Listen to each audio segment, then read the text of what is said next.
Arriba dia di Batico, además de exposição permanente que nós temos, e aqui nós temos uma charla com a comissária sonor, nós está repetindo dia do Sorimei. Também tem Healing Art, isso é um taller que você tinha para meio de arte, parte de cuidado de saúde mental. Tem uma exposição que nós chamamos de Palabrero, Puchipu, essa é a função de um intermediador de cultura Wayuu, ou de Guajira.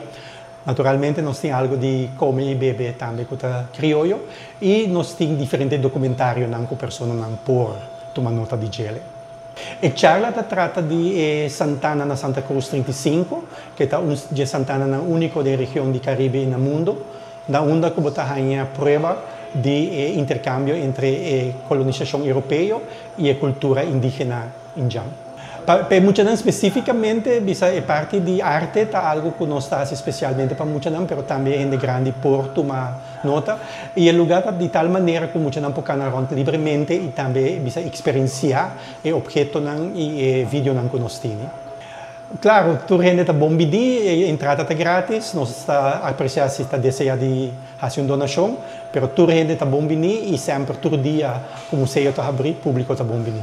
A invitação, nós estamos abrindo de 9 para 5 de Jaluna para Jabierna. Se você deseja de vir com o grupo, e para nós um grupo acaba de 7 pessoas ou mais, via de nosso website, mana.org, vou pôr uma petição e eu vou pôr um guia também de um de nossos colegas.